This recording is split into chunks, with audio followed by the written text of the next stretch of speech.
Most developers already do code review, but almost no one is taught how to do secure code review.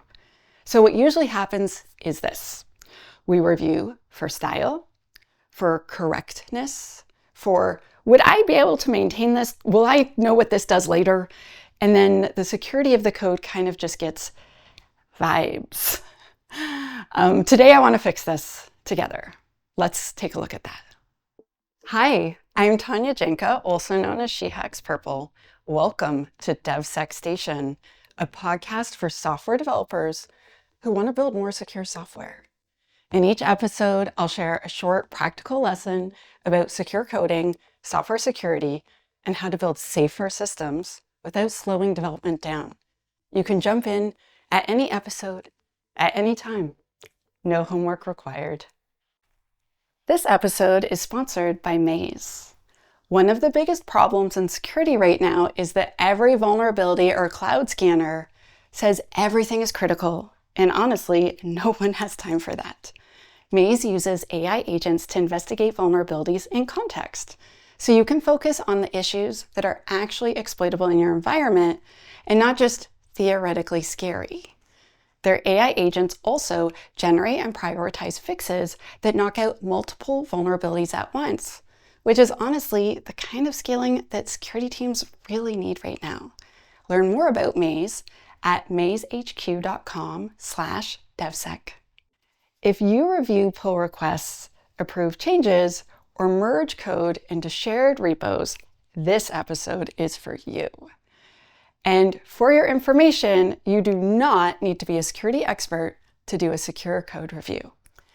Secure code review is not about finding clever vulnerabilities.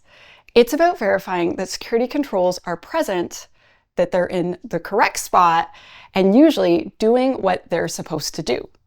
When I say secure code review, I mean asking some pretty specific questions, such as, are we enforcing authentication where we said that we would?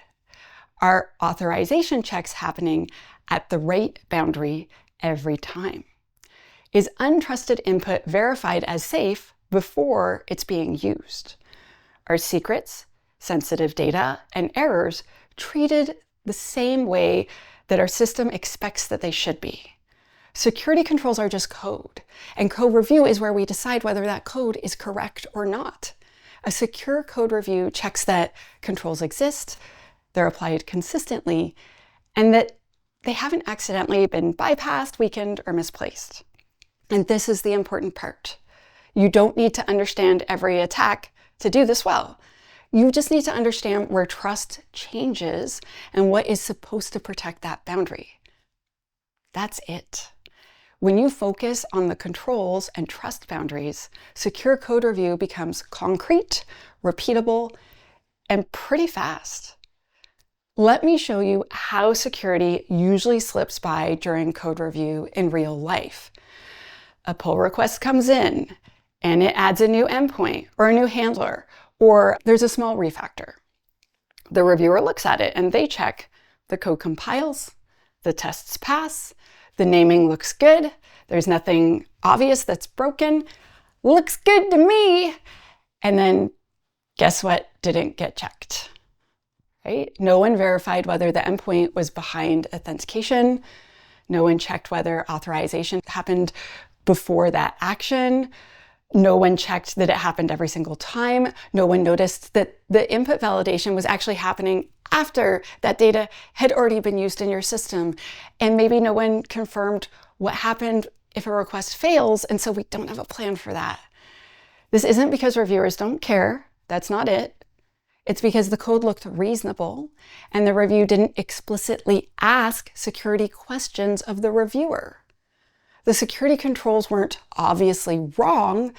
They were missing, they're misplaced, or they're assumed. And that's how insecure code gets approved by good developers. It's not through negligence, it's through omission. What should we be looking for during a secure code review?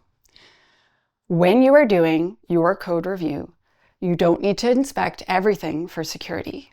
You only need to focus on additions or changes that affect security controls or trust boundaries. And here are the 4 areas that matter the most that I would like you to start with. I'm telling you this so that you can just start with 4 things. Eventually you can do more things, but please just start with these 4. 1, input and entry points. Any new input, parameter, request body, or event is a risk boundary.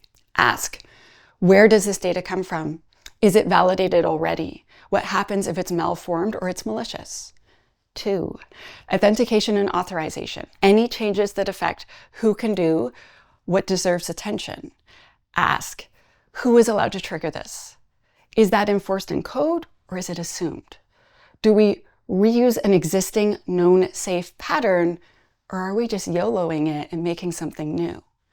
3, data handling and secrets. Any changes that touch sensitive data or credentials are high risk. So ask yourself, where does this data live? Is anything being logged that shouldn't be logged? Are secrets pulled from a secret management tool, or are they being hard-coded? 4, error handling and logging. Errors often leak information or hide problems if we don't handle them well. So ask yourself, what happens if this fails? This is an extremely important question. Do we expose internal or sensitive info? Would we know if this was abused? So these 4 areas catch the most serious issues, and I really want you to start with those 4 things. And now let's go over the bad, better, best, shall we? A bad approach is trying to mentally simulate every possible attack. That is exhausting and unrealistic and, quite frankly, a waste of time.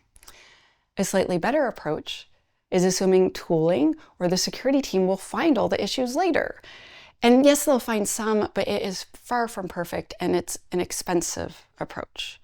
The best way to do this is focusing security review on what's changed in terms of security controls and trust boundaries, which means new inputs, new permissions, new data flows, new integrations.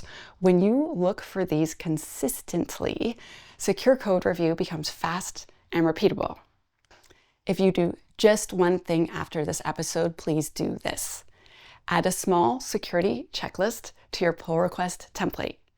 Keep it short, just 3 to 5 questions, perhaps the 4 that I suggested. Let me give you an example, actually. Does this change include new inputs? Does it change who can access something? Does it touch sensitive data or secrets? What happens if this fails? You don't need to answer yes to all of these. You just need to think about them as you're reviewing the code. This turns secure code review from vibes into an actual repeatable habit. So for clarity, secure code review isn't about being paranoid. It's about being intentional. And when developers review for risk regularly, security stops being so scary and it starts being part of just regular engineering. Thanks for listening to DevSec Station. If you enjoyed this episode, please subscribe, share it with a friend, or leave a review.